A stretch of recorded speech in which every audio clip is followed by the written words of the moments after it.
Ya, ya. Itu jadi sudah masukkan ke desa karena bisa supaya sinkron. ketika kewenangan desanya keluar. Perbab kewenangan desa di situ sudah belum? Perda sudah ada. Apa ya tadi Pak, biasnya tadi ada sinkronisasi itu kalau di lapangan tidak terkawal dengan baik, akhirnya muncul bias seperti itu yang sewu kemenangan desa yang dalam tanda petik sesuai dengan amanatnya undang-undang menjadi agak geser. Dan kelihatannya mohon maaf desa itu potretnya ya memang masih, kalau kita bicara undang-undang desa itu sudah masuk tahun ke-6 itu mungkin kalau apa istilahnya kemandirian desa itu kami yang lebih sering kita dorong itu bagaimana itu yang kita tafsirkan. Makanya sebenarnya sudah betul Gus Menteri ini dengan caranya mendata by individu ini sebenarnya membuka mata Indonesia. Karena selama ini negara ini sering salah dalam intervensi kebijakan karena salah dengan data. Persoalan data.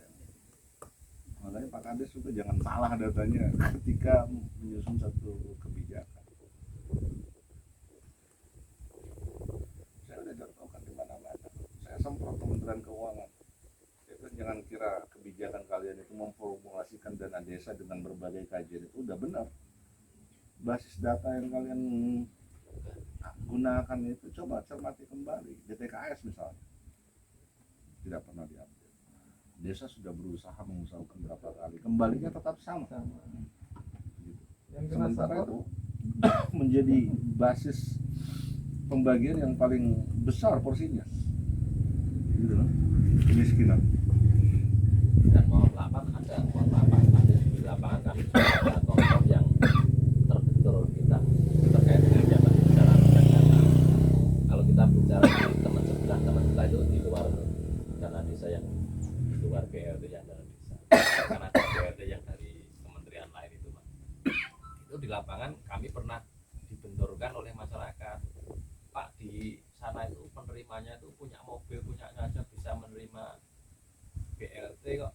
Lah begitu konteksnya di BLT dana desa kan teman-teman desa kan memverifikasinya begitu Pak. Begitu dibenturkan gitu, yang teman perangkat desa kan menjadi yang di depan kan gitu Pak. Loh Pak itu punya mobil aja bisa nerima BLT lewat PKH kok, ini BLT DD kok angel men. Nah, bahasa Jawanya begitu Pak. Artinya kami sepakat dengan Pak Fahri tadi bagaimana terkait dengan pendataan itu. Nah, di samping itu juga kadang ya saya mau kalau kita mengkritisi di yang di Kementerian Sosial itu juga desa itu kadang muncul nama yang turun, itu kadang desa tidak tahu. Ditanya, saya tanya Pak Kades, kami sering pendamping tanya Pak Kades, Pak, jadi nggak tahu enggak? Pak, itu tahu-tahu saya sudah dapat data itu. Pertanyaannya adalah itu tadi, kapan melakukan pendataan itu kan itu. Nah itu yang kadang kalau kita yang di lapangan itu akan menjadi satu beban tersendiri. Beban nanti tadi kalau kita bicara kriteria, mungkin mohon maaf kita dengan di dana desa itu untuk kayak kita bicara spesifikasi terkait BLT itu kita kriterianya begitu detail dan teman-teman desa yang lakukan verifikasi, tapi di sisi yang lain kan ini tadi pendataannya kan. Nah itu akhirnya dengan pendataan yang mohon maaf tentang dengan ya kalau saya mengatakan kriteria itu berdampak pada tadi Pak, datanya menjadi tidak valid. Pada saat data tidak valid kan Jakarta mengeluarkan dana memberikan orang yang seharusnya tidak menerima bantuan malah menerima, yang seharusnya tidak menerima malah menerima karena persoalan data tadi. Nah itu bisa jadi ini menjadi ya saya itu sekalian matur Pak Fahri bahwa itu yang kami temukan di lapangan dan menjadi kendala. Bahkan kami sempat di salah satu kecamatan Pak, kami perlu sebut Tawangmangu, pernah kami di warga begitu. Pak ini gimana yang dana protes kok ini kok dari ini tidak dapat kok dari sana yang gini aja dapat kok ini yang tidak dapat. Di tahun yang lalu itu saya pernah diundang salah satu forum transparansi internasional membandingkan berbagai program DPR. Kebetulan saya diminta presentasikan soal BLT. Saya bilang BLT ini silakan, judulnya pun sangat ekstrim untuk BLT, potensi korupsi BLT dana desa. Sementara yang lain JPS lainnya Itu hanya evaluasi. Gitu. Saya bilang, oke, silakan Anda tentukan judul, tapi saya ceritakan saja proses. Yang pasti di dalam BLT ini tidak ditemukan yang namanya inclusion error ataupun exclusion error.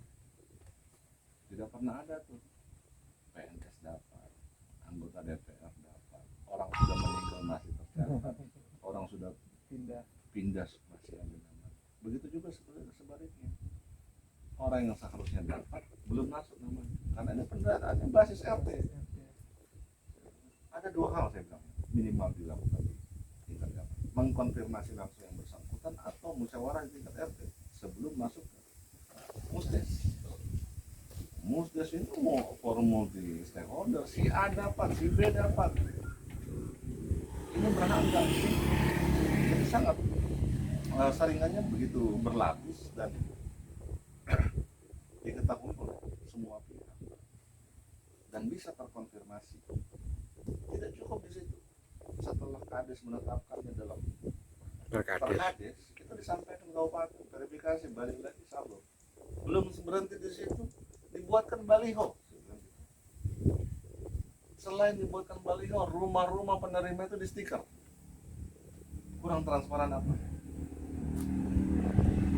Memberikan kesempatan kepada yang lain, silakan protes kalau memang ada yang artinya yang saya mau sampaikan pada saat itu tidak ada kerahasiaan di dalam proses BLT ini dan tidak berdampak apa-apa. Dan justru bagus ketika ini dibuka langsung dan memberikan kesempatan kepada semua pihak untuk artinya ketika desa itu mampu mengelola yang namanya bantuan sosial, kenapa yang lain itu tidak diserahkan ke desa saja gitu kan, biar lebih tepat sasaran dan memang itu menjadi kami juga menjadi pembelajaran kami di pendamping juga, termasuk mohon maaf saya pribadi pernah di pendampingan BNPM dulu. Artinya bahwa proses pendataan yang seperti itu fakta lapangannya kalau proses pendataannya secara partisipasi dengan yang model given itu jauh lebih mendekati objektif real di lapangan kalau prosesnya partisipatif tadi Pak, melibatkan. Karena kalau dengan proses partisipatif ini fakta lapangan Pak, jadi misalnya ini satu RT kebetulan Pak ini orang mampu, kalau pendataannya modelnya face to face ini mampu pun akan memaksakan petugas yang mendata tadi maaf apalagi masih saudara.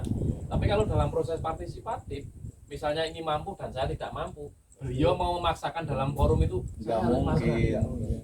Mohon maaf kami bahasa Jawanya sering kali gunakan teman-teman yang pendamping itu sak ndablek-ndableke orang, sak boten tidak punya malunya orang itu kalau dalam forum itu misalnya dia ada yang lebih miskin dari dia kok memaksakan untuk itu malu Pak kalau proses partisipatif loh Pak. Tapi kalau pendataan modelnya face to face atau apalagi model mohon maaf kayak BPS itu yang rumah ke rumah itu yang itu kadang ya subjektivitas masih tinggi. Kalau dalam forum ini kriterianya dilihat bareng-bareng yang masuk program ini kriterianya ini kan masyarakat tinggal aja.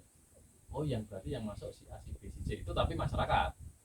Nah memang Pak kalau proses partisipatif itu kami melihat pengalaman kami, satu prosesnya panjang, yang kedua mungkin berbiaya besar, tetapi hasilnya lebih mendekati objektif.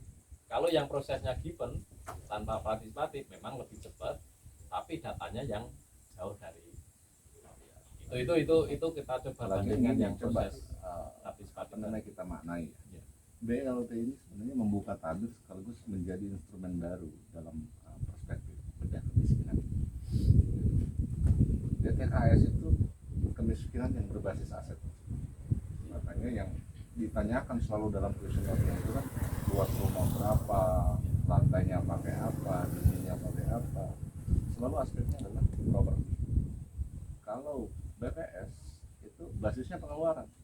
Makanya kuesionernya kan berapa kali Anda beli daging, apakah Anda merokok, beli rokok, dan seterusnya. Tetapi kalau BLT ini instrumen desa yang dipakai. Antar desa saja bisa berubah, bisa berbeda. Antar RT pun bisa berbeda indikator kemiskinan itu. Makanya betul proses partisipatif itu sangat penting untuk memutuskan siapa yang berhak menerima. Dan itulah yang paling tepat. Tapi nanti dengan data basis individu itu akan ketemu basis aset pengeluaran dan basis desa, kemiskinan menurut desa, dan itu yang paling tepat bicara soal pemberdayaan. 800 juta bikin apa itu ya? Makanya saya coba minta profil apalagi yang ini Pak 2021 ini kan Permendes 13 kan memberi ruang luas ke BUMDes dan ekonomi, makanya teman-teman desa ini, tapi ya kepala desa agak bereaksi Melawan. reaktif, Pak. Bisa bangun visi gini saya gitu Pak. Reaksi di lapangan banyak yang kayak gitu, artinya ya itu tadi ada semangat yang kalau kami mencoba mendorong di desa, kita bangun kembangkan di lapangan, kita melihat sisi positif. Semangatnya pemerintah pusat melalui Permendes 13 itu lebih kepada merubah mindset desa yang semula perspektifnya infrastruktur, sekarang didorong ke atau pemberdayaan. Dan tidak melulu sebenarnya Permendes 13 itu melarang infrastruktur, tidak. Ya. Bicara soal desa tanpa kelaparan, mau membentuk lumbung pangan desa harus ada gudang misalnya. Sekalian nyambung kaitan dengan infrastruktur, kaitan untuk menyangga pangan harus ada lumbung harus ada bangunan. Nah ini sebenarnya kan saya tinggal di Gondang Rejo sini Pak, wilayah sini, tapi kebetulan saya pendampingan di kecamatan lain kurang lebih ya 50-an Mau kilo. kita relokasi.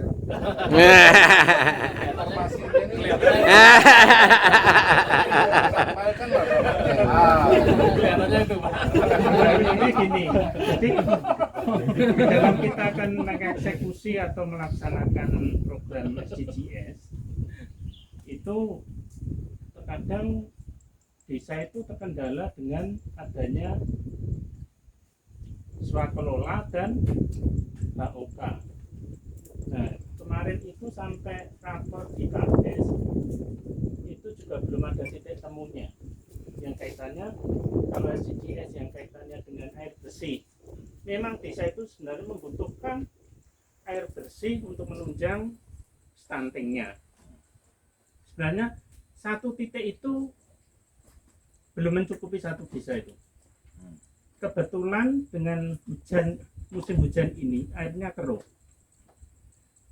Nah, sebenarnya kan warga kepengin ada sumur dalam lagi, tapi ternyata dengan swakelola dan HOK itu enggak bisa. Nah, itu solusinya gimana? Itu yang satu. Contoh yang kedua untuk menunjang pangan. Kalau di daerah Jatipuro sana kan tak ada hujan, jadi memang pertanian itu paling setahun satu kali panen. Untuk meningkatkan hasil panennya supaya biar bisa 2 kali atau 3 kali, kepengen desa sana itu warga kepengen ada sumur dalam khusus untuk pertanian. Itu solusinya bagaimana? Itu salah satu 2 dari 18 program SDGs yang kami sampaikan di sini. Jadi begini, soal padat karya tunai, ini dari konsepsi dulu kita bicara. Yang namanya padat karya itu kan ya padat pekerja. Padat pekerja harus komponen upahnya harus lebih besar daripada komponen non upah. Itu dari konsepsi. Kalau komponen non upah lebih besar, itu namanya padat modal, bukan padat karya.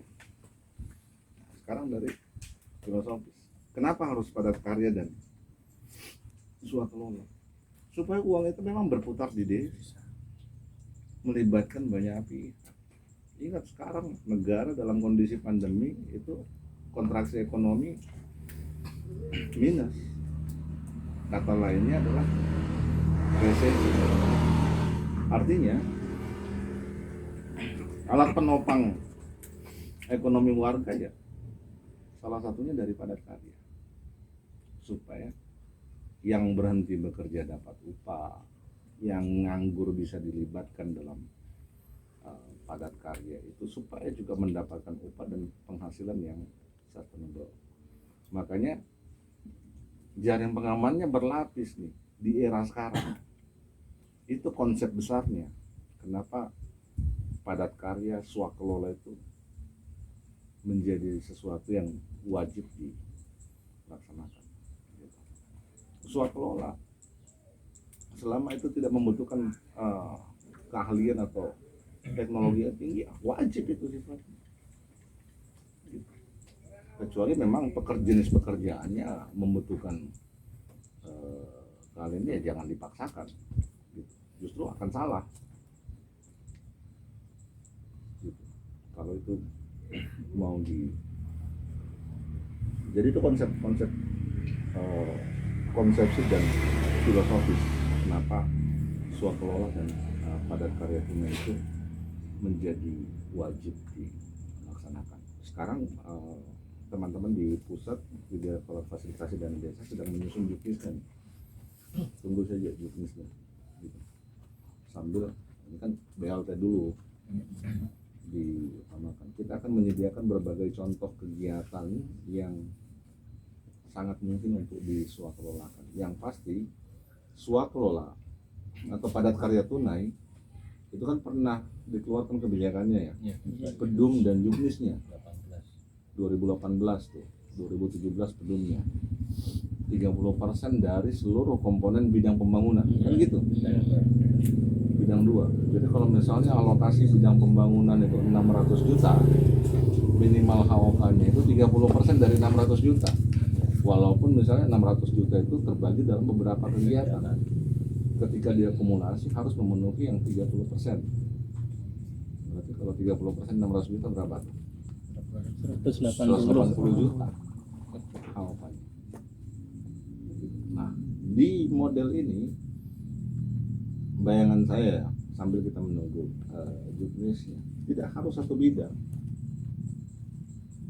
50% itu 50% dalam konteks tapi bidang 2 gitu. Dalam konteks bidang 2. Tetapi dalam kegiatan itu ada yang memang sifatnya memberdayakan masyarakat melalui skema padat karya tunai. Itulah kenapa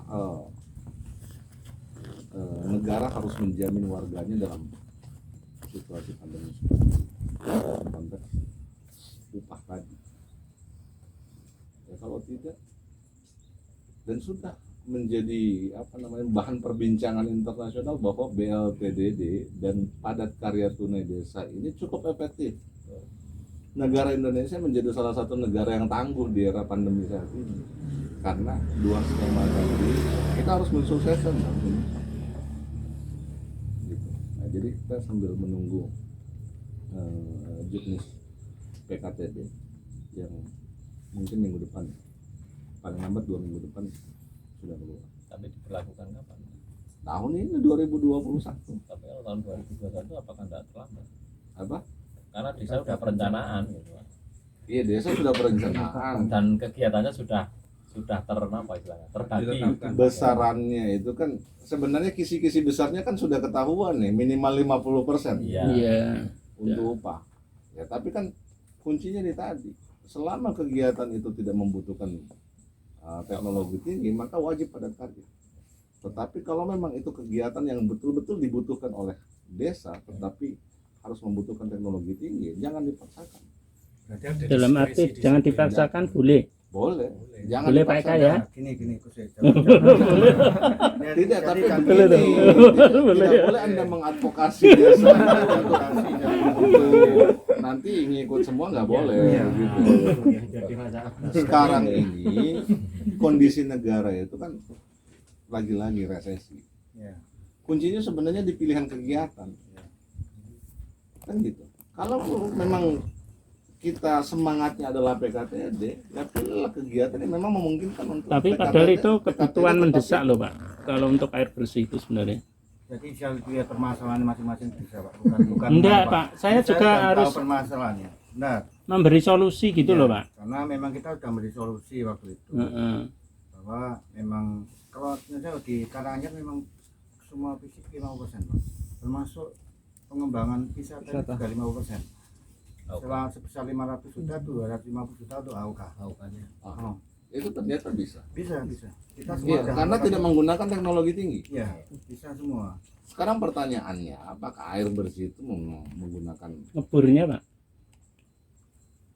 itu tidak bisa dikerjakan secara Manual nggak bisa. Karena gini Pak. Jadi karena kita memegang suatu hal dari hadapan mendesakan kalau termasuk tadi sumur bor itu kemudian sekarang sudah dikelola BUMDes. Harapan kami BUMDes sudah ada keuntungan. Belum Pak. Kita Kalau kan Jati mengarahkan Suprapto BUMDes belum untuk Pak. berusaha Baru diambil memperbaiki alih karena kok. ada request mereka. itu Penyertaan skema modal. yang skema yang Skemanya. paling tepat. Iya. Gitu. Kami juga sedang menyusun juknisnya pun seperti itu melalui BUMDes. Nah, ini usaha. Ya, sebenarnya kuncinya di pilihan kegiatan. Gitu harus dipahamkan kepada desa bahwa negara dalam kondisi resesi. Gitu. Kalau pilihannya bangunan ya jelas nggak bisa itu 50%. Mau pakai rumus dari manapun, mau pakai hitung-hitungan apa. Kita bangun rumah aja emang upah tukang itu 50% kan enggak. Kita gabung-gabung Pak. Jadi ada pekerjaan urukan jalan dan sebagainya Nah. sehingga mencapai 5%. Itu bagus. Gitu. Infrastruktur Saya baru. kuncinya di sini nanti yang saya akan evaluasi. Evaluasi aja. Oh, Bikinnya sampai nggak tumbuh itu Pak, pusing itu. Bukannya tidak tumbuh. PDTI.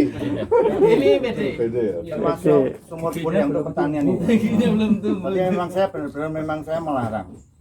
Karena Jatipuro itu jangan berpikir dulu sumur bor untuk pertanian, tetapi berpikir karena sedang dibuatkan waduk Lobo itu yang akan mengairi sawah-sawah mereka. Sehingga Karanganyar dinas PMD-nya siapa ya? bagus. Agus Binarto. Agus Heri Bukito. Saya belum pernah. Itu kepala dinas Dinsos. Dulu ya. Dinsos. Baru Tahun tahun ini. sempurna. Enggak, iya maksudnya dia harus hilangkan itu perspektif DPKS-nya di Iya, sudah harus BLT yang masuk ke dia tuh. dulu waktu baru BLT pertama itu langsung perang sama Dinsos malah Pak. Bahan mantan Dinsos dengan Dinsos malah tarung. Pak. Saya Wonogiri itu kan yang viral pertama itu saya dikirimi berita gadisnya Antonius baru 3 hari dilantik langsung saya marahin. Sampai gimana itu baru kadis baru ini kebijakan pemerintah nggak boleh. Kesulitan kami kemarin kan ketika kita minta data dari yang sosial. DPKS ya. Nah, padahal itu kan untuk memfilter desa. Iya. Ya, Ya, itu iya. persoalannya. Birokrasinya terlalu Rumit. rumit padahal Karena kita di dikejar Permensosnya waktu. juga mengatur seperti Iya, itu mengatur. yang bisa mengakses Pusat. data itu hanya orang tertentu tidak bisa oleh publik makanya itu saya pertanyakan filosofis dari kerahasiaan data. Tapi teman-teman tenang saja gaji Sama itu Pak. cair tepat waktu. Per tanggal Alhamdulillah. per Januari ini Pak berarti Pak. Bisa bayar pajak ini. Yang jelas BPJS. Lebih untung dari perangkat desa ya. Perangkat desa bulan 3 Pak. Tapi kan jangan kontraknya sampai pensiun. Kontraknya per tahun. Kalau berita PPK itu Pak, P3K itu gimana Pak? Berita informasi Pak Menteri sedang mengupayakan memperjuangkan. Walaupun pasti itu ada kelebihan dan kekurangannya. Bagi PDPLD mungkin itu bagus. Alhamdulillah Pak. Kita sebagai PLD juga. Kalau TA mungkin bertahan. Ya mau ngambil pilihan P3K Ya, kalau itu misalnya nanti bicara eselon kan, bukan eselon, apa istilahnya Pak? Pada setiap jenjang itu kan ada kalau Merit standarnya, system. ya itu kan ada grade-nya di situ Pak. Saya pikir nanti juga akan menjadi proporsional dengan itu. Artinya mungkin bisa jadi mungkin teman-teman ada sebagian yang berpikir dengan model P3K itu mungkin dari sisi grade mungkin turun, tetapi dari sisi jangka waktu seperti Pak Sekdes sampai umur 60. 60 Paling dai setiap tanggal 31 enggak deg-degan gitu. Ya. 31 Desember. Nah, memang Tapi kan sekarang kepalanya sudah satu, bukan dua lagi. Perusahaan. ya, Harun dengan Mas Eko. ya kepalanya satu. Dengan Mas Eko. Nah, kita juga ini mudah-mudahan ini penangkapan kami betul Pak Fahri.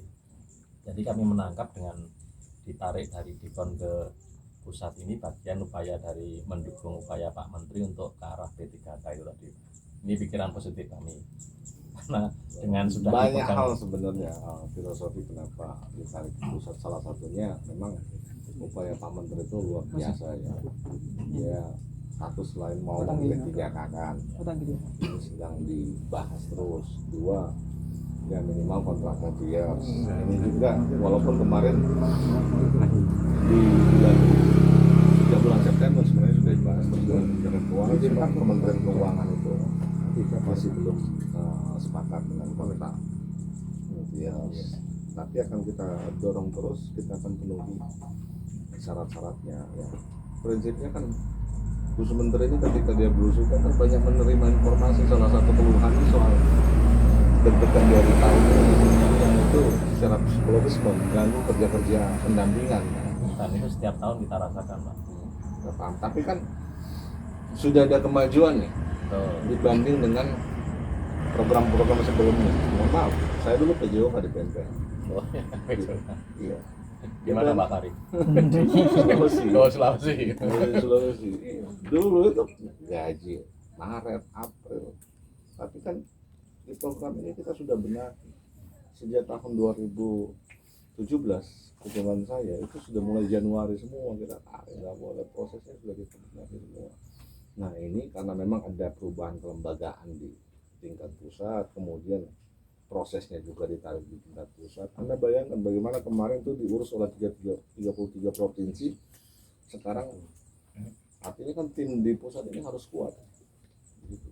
Mau mencermati 35.000 dokumen untuk bayar gaji aja pusingnya tuh luar biasa gitu. Makanya kita coba dengan pengelolaan yang berbasis digital sehingga semuanya nanti bisa verified dan sah ketika dibayarkan.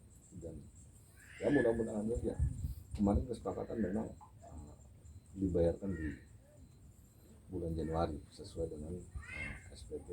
Memang terjadi perdebatan yang panjang di situ.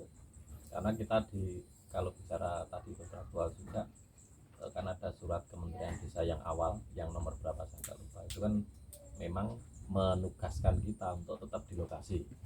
Itu Ya, yang kita itulah pegang basisnya. pertama. Itu yang menjadi bahan perdebatan kemarin kan. Satu, dalam regulasi keuangan itu memang mensyaratkan kontra itu bisa dilakukan setelah DIPA terbit. Gitu. Tapi kan ada fakta lain bahwa teman-teman sudah bekerja di lapangan dan itu dibuktikan dengan Mapindo dan seterusnya. Itulah yang menjadi basis real untuk pembayaran. Jadi tidak usah takut dengan Itu termasuk SPK-nya Pak. SPK-nya berarti per tanggal itu. iya, Atau sesuai dengan surat tugas itu yang terakhir. sesuai Nomor dengan surat, 81 itu. sesuai dengan Surat tugas yang atau- pasti pembayarannya sesuai dengan surat tugas. Oh gitu. Berarti dimulai tanggal 8. Berarti yang 2 sampai 7 enggak terbayarkan kan itu. Buat saya tujuh ya. Kurang 3 hari aja protes. Ini bukan dalam rangka protes Pak, tapi mempertanyakan gitu.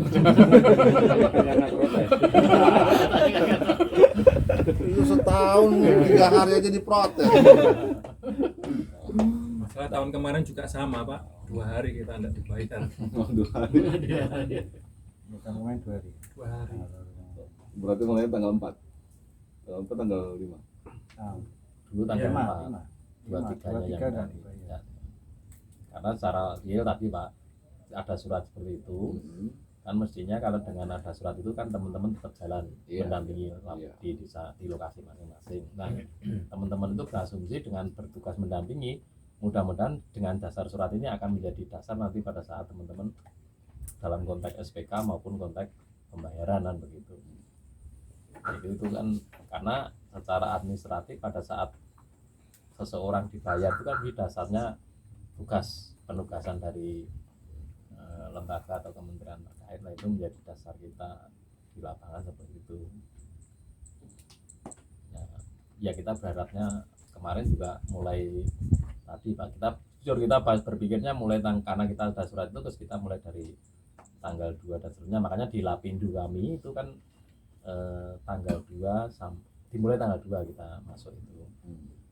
Cuma kemarin memang ada diberikan tanda khusus bahwa tanggal 2 sampai 7 itu memang belum menerima surat tugas karena tanggal 8 baru muncul terbit itu. Nah, Mengurus transformasinya itu luar biasa. Coba bayangin, kalian bisa bayangkan gimana proses transformasinya itu. Yang tadinya diurus oleh 33 provinsi, sekarang diurus satu. Berarti timnya harus ya mudah-mudahan tepat. hari libur kemarin saya tetap masuk tanggal 24, 25, 26 itu kan orang libur, kita masuk kantor bos, urusin 35.000 pendamping. Karena memang kebijakannya sudah berubah, tapi apapun itu hal yang harus dipastikan oleh pendamping dengan beban yang pasti akan bertambah, tentu kapasitas. Soal data misalnya, ya, ke depan itu desa itu sudah terkunci nih, karena dari data yang dihasilkan kita bisa akan memetakan masalah yang harus diintervensi oleh desa, sehingga tidak terjadi lagi nih yang sakit kaki yang dibeli obat sakit kepala. Jadi sudah langsung bisa mengobati penyakitnya. Dengan begitu ya otomatis status desa naik, kemudian tujuan-tujuan dalam SDGs itu juga bisa tercapai. Nah, untuk menindaklanjuti itu Pak, untuk peningkatan kapasitas kami sebagai pendamping itu besok kira-kira seperti apa Pak kalau di Ini masa pandemi sebenarnya seperti ini? ya pasti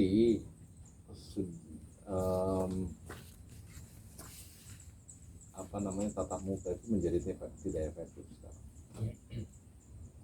Nggak mungkin kita mau tatap muka dengan ribuan orang. Ya pasti dengan virtual.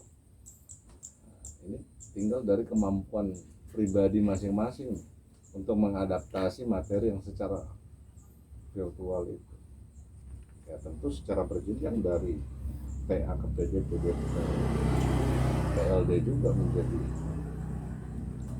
instrumen penting di situ. Karena kan interaksinya ada di situ. Interaksi yang tatap mukanya. Kalau virtualnya sebenarnya kemarin Januari itu sudah harus dilakukan pelatihan untuk pendataan ke semua desa. Nah kemarin kan rilisnya Pak Menteri dari hasil uji coba SDGs keempat desa itu kan luar biasa. Ada satu desa yang 71% kemiskinan.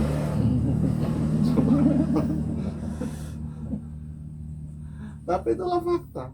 Pahit memang kata Pak Menteri, tapi itulah fakta yang harus dijalani dan harus diobati. Dan negara harus hadir untuk mengobati. Di daerah Jawa juga.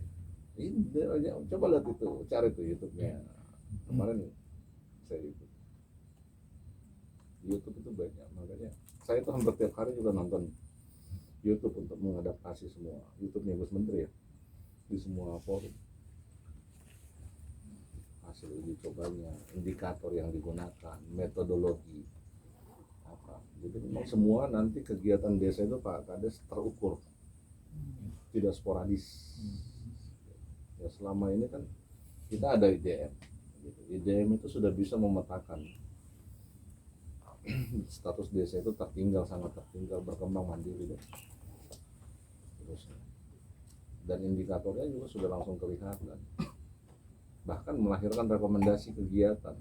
Tapi kan banyak yang tidak mengikuti rekomendasi dari IDM itu, makanya terjadi sakit kaki, obat sakit kepala yang dibeli tidak menyelesaikan apa-apa di tingkat desa. Tapi di satu sisi menurut saya Pak ya, kita di angka 880 juta, tapi di sisi lain desa sudah ada yang 1,2, terlalu jauh Pak. Nanti kalau kepala desa menurut saya tidak pinter-pinter mencari bantuan keuangan, kan otomatis kan juga pendanaannya selalu kurang untuk pembangunan. Untuk itu soal formula pembagian dana desa ya, makanya tadi saya katakan data valid akan menghasilkan kebijakan yang tepat. Nah sekarang Kementerian Keuangan juga lagi diuji soal kajian-kajiannya untuk merumuskan formula yang tepat dana desa. Mau pakai apa? People based atau place based? Mau pakai basis orang atau basis kewilayahan? Gitu, itu menjadi penting. Misalnya saya kasih contoh, Jawa Barat itu penduduknya 49 juta, Jawa Tengah 34 juta, tapi dana desa satu provinsi di sana hanya 5 triliun, Jawa Tengah hampir 8 triliun. Gitu. Diukur dari aspek pelayanan apa segala macam, gimana? Itu karena desa di Jawa Tengah itu lebih banyak daripada desa di Jawa Barat. Ini pendekatan place based. Yang dituntut oleh Jawa Barat adalah bagaimana pendekatan people based. Tapi kan kita tidak bisa menutup mata juga nih aspek kewilayahan, misalnya kondisi indeks kesulitan geografis dan indeks kemahalan konstruksi yang sering digunakan menjadi indikator utama di wilayah Papua sana.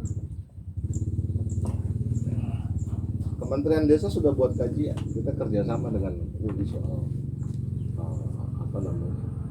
formula yang tepat.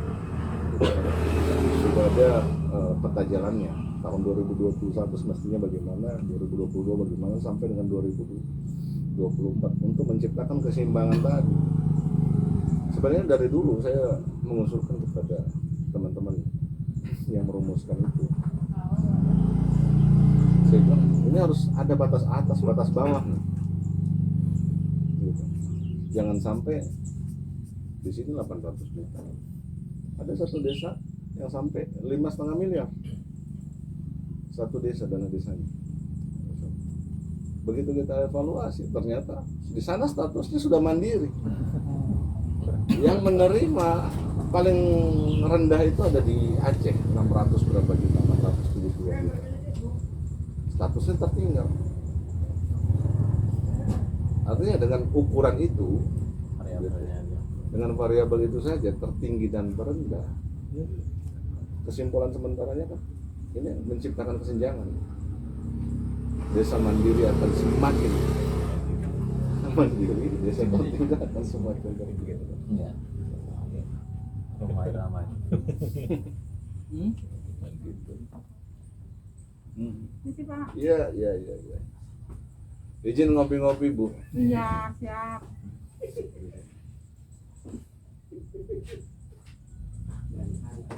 Ini juga ada pertanyaan yang mungkin agak kurang etis, tapi seringkali ditanyakan di tingkat bawah tentang perbedaan sistem salary-nya. Karena kami yang di Karanganyar itu, teman-teman selalu tanya kok beda dengan kabupaten lain. Terus kebetulan kita yang paling rendah Pak. Itu kami tidak bisa menjawab dasarnya apa, itu kami tidak bisa menjawab. Dasarnya itu dari, saya jawab sekarang, masih menggunakan perhitungannya PNPM dulu. Oh benar. Dulu akhir PNPM itu ada itu ya tingkat kesulitan dan Betul. sebagainya. Betul. Karena selisihnya lumayan, Pak. Lumayan. Ya dengan seragam 700 sampai 800. Dan itu ada subjektivitas pemangku yang ngisi dulu itu. Oh iya. Iya. Iya, itu ada Bisa dikaji ulang enggak, Pak?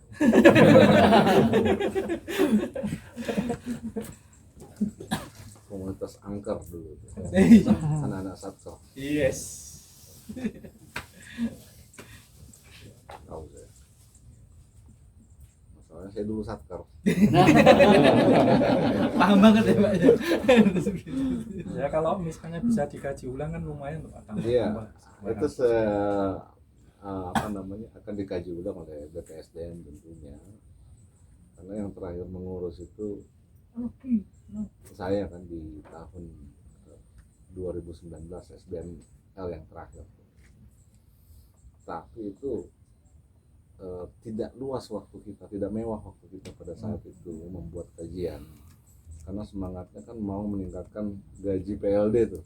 Iya. Pada saat itu kan. Makanya dari SBML sebelumnya ke SBML yang terakhir itu hanya ada peningkatan di level PLD. Kalau level TA itu sebenarnya terbuka, masih ada spare lah gitu. Tidak diambil maksimal yang ditetapkan oleh Kemenq. Nah, tapi ini menjadi bahan tentunya. Saya sudah sempat melakukan kajian di tahun 2018 akhir dari 33 provinsi, 28 provinsi yang bikin kajian dan itu menjadi bahan kita.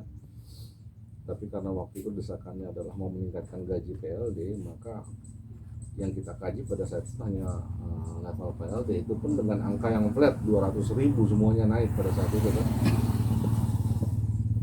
Tapi belum kita kaji yang berbasis wilayah dan itu butuh waktu yang lumayan tuh, soal IKG, IKK dan seterusnya. Secara UMR itu Karanganyar paling tinggi loh Pak. Secara UMR Iya. Paling tinggi Solo Raya. Solo Raya. iya paling tinggi malah Karanganyar, tapi justru gajinya paling rendah justru di Karanganyar. LD-nya Karanganyar kan. Berarti itu teman-teman di Karanganyar banyak pahala. Iya Pak, saya kasihan Bang Mari. Kasihan yang teman-teman yang di daerah atas. Kita alhamdulillah kita di daerah datar lah. Lalu saya dan sebagainya. Tapi yang daerah atas. Emang ada gunung di sini? Jadi pura teman-teman yang jauh-jauh itu yang kasihan saya. Gunung Lawu. Apalagi yang tadi yang gak jauh itu yang usulan relokasi itu.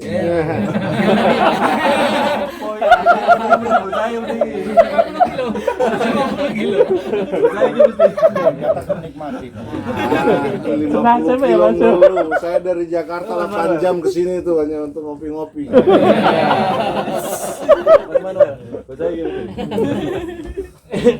Mas Ferry lebih jauh. Lah iya, akan terduga. Karena itu batasan Jawa Timur, Pak.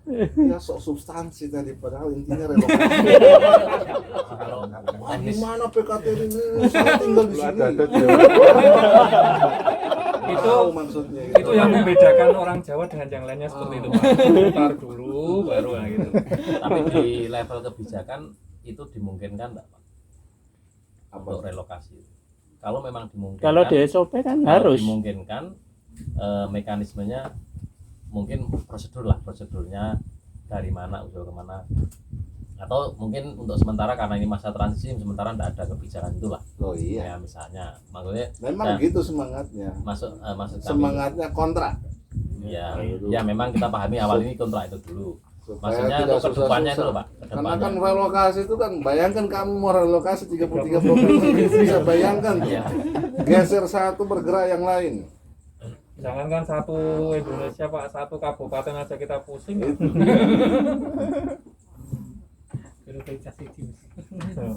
Kalau tidak dari yang tidak ada pendamping sama sekali. Iya Pak, itu Memang harus. Makanya kemarin di akhir-akhir masih pakai SOP yang lama ya. Saya waktu itu juga membedah soal itu. Ini cuma pendamping tidak sebanding dengan jumlah desa. Konsekuensinya ya ada desa yang tidak terdampingi. Nah, makanya kemarin saya coba buatkan konsep bagaimana di level kecamatan itu menjadi teamwork. Tidak bekerja parsial lagi, PLD ini mendampingi desa, tetapi ini menjadi teamwork untuk membagi jumlah pendamping sesuai dengan jumlah desa dalam satu kecamatan. Tapi dengan metode baru kita tunggu saja. Artinya di tingkat TPP tingkat kecamatan ada ruang itu loh. Artinya ada pembagian tidak berbasis seperti sekarang. Iya. Kalau sekarang kan PLD pendampingan 3 sampai 4 desa. Tapi permasalahannya kan ada, sudah ada, tidak ada PLD-nya, tidak ada PD-nya juga, tidak ada PDD juga. Itu ada gitu. Ada satu Ada yang kecamatan kosong sama sekali. Kosong sama sekali. Kami kesulitan untuk mendapatkan.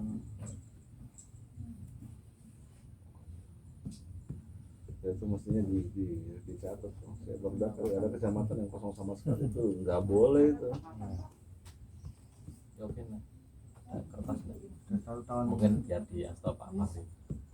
Teman-teman ada yang jauh Pak. Kita tanya. Berapa kata, termasuk yang itu Pak. Nanti kita relokasi kan. bukan relokasi loh, tapi nyatet saya, nama saya. Atau mungkin anu Pak Mari. Atau mungkin anu Pak Mari. Apakah dalam tanda petik kita tidak mengistilahkan kayak barang ada stok dan tidak. Cuma maksud saya misalnya mau mengisi kekosongan itu kan pasti kan bicaranya kan stok Jakarta. Artinya database-nya Jakarta punya nggak SDM yang mau ditempatkan di sana, itu pertanyaan pertama. Kalau memang tidak ada, bisa nggak misalnya kabupaten itu diberikan ruang untuk kemana itu? Ini muncul pemikiran kami di Karanganyar Pak. ada diskresi. Di kecamatan lain tuh berlebih, tapi ada yang kosong sama sekali. Dipinjamkan. Boleh nggak kecamatan punya? Mestinya boleh. Nah itu maksud kami, nanti kalau memang mau juknisnya seperti itu, Mestinya boleh. terlepas nanti administratif apa ya Pak, pelaporannya mungkin kan kalau misalnya saya Puji sudah terstatus 3 desa, misalnya saya diperbantukan kecamatan lain, tetap pelaporannya ini ataukah nanti juga bagian dari yang diperbantukan Itu yang perlu diatur. mungkin itu yang mungkin masih Di WA saja nanti. Oh iya, Saya mungkin. masalah. ya tak Kan maksudnya saya ini direktur saya catat dulu advokasi yang belum. sekarang, mengadvokasi semua hal. Direktorat advokasi. Hilang beban pendampingan, hilang beban dana desa. Tetapi masih nyantol keduanya. Konten-konten terhadap pendampingan, permasalahan pendampingan segala hal itu harus saya petakan. Tentang muatan kapasitas yang dibutuhkan pendamping. Sekarang lebih banyak jalan-jalan diskusi seperti ini.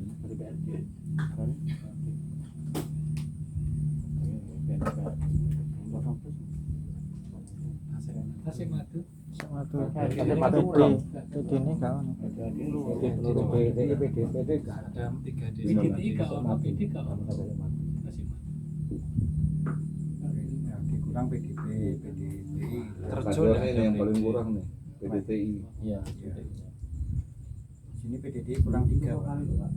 Kalau nanti makanya Pak, mungkin strategi atau mungkin yang bisa untuk membantu masukannya, kalau memang tidak ada stok mungkin yang ada di Jakarta, maksud saya di mapping oleh Jakarta, misalnya kecamatan lain kan ada yang sesuai kuota. Nah, bisa jadi karena ada kecamatan yang kosong sama sekali yang sesuai kuota tadi mungkin terkurangi 1. Misalnya kan di kecamatan Kali itu ada di Jumantono itu ada PDP-nya 2, PDTI 1. Maksud kami di kecamatan Tarik Madu sementara PDTI dan PD-nya kosong. Nah, ini mungkin tidak akan terpenuhi kuota, tapi digeser ke kecamatan itu. Tapi untuk di kebijakannya di Jakarta macam begitu. Tapi pertanyaan kuota tadi. Tapi kalau punya cadangan kuota ya itu lebih baik supaya terpenuhi semuanya gitu. Gus Menteri sudah publish tuh. Nggak ada rekrutmen di tahun ini. Ya, Kita makanya fokus pada peningkatan kapasitas. Kapasitas pendamping ini di scale up supaya bisa mendampingi banyak desa. Iya. dan didukung tadi Pak SOP-nya yang tadi Pak. Kalau kabupaten mempunyai diskresi untuk bisa tadi Mestinya. misalnya seperti itu, mungkin Jakarta tidak, mungkin Jakarta juga kalau menghitung kabupaten mungkin kan berpikir pandangan kabupaten sekian ribu kan juga supaya akan simpel ya harus dibuka ruang itu gitu, untuk efektivitas pendampingan di seluruh desa dalam satu kabupaten. Karena memang banyak sekali saya turun di berbagai daerah, bukan hanya di Karanganyar, di NTT sana pun gitu. Ini masih mending. PLD di Manggarai Barat itu satu PLD bukan 3 desa, 3 pulau.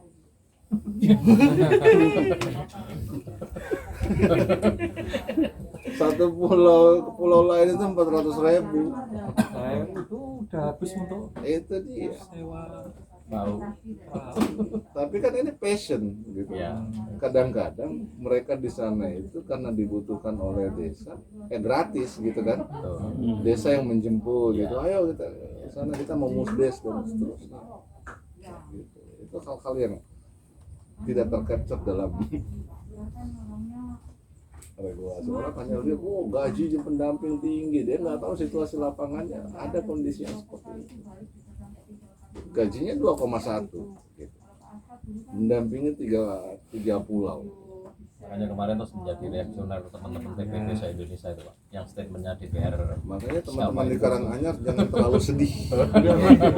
Lihat orang NTT sana, masih ada yang lebih menyedihkan. Cara untuk membesarkan hati kita. Kalau enggak DPR-nya itu suruh jadi pendamping, merasakan 1 bulan 2 bulan gitu. Tapi teman-teman semangat. Ayo, udah jam 2 saya harus ke Semarang lagi. Wih, 2 kopi saya ini, 3 ini ada. 4. Dinikmati dulu Pak. Nanti ada Jadi lokasi. kalau kasih Pak, mari kalau sertifikasi itu udah dibagi belum ya buat tahun? Itu ya tahun ini lah. Masih pakai portofolio atau nanti modelnya seperti apa belum ada tidak? Belum ada gambaran gitu. penting kontrak juga. Yang Semangatnya itu dulu. kontrak aku siap-siap. Ayo kita ke lokasi sana ya.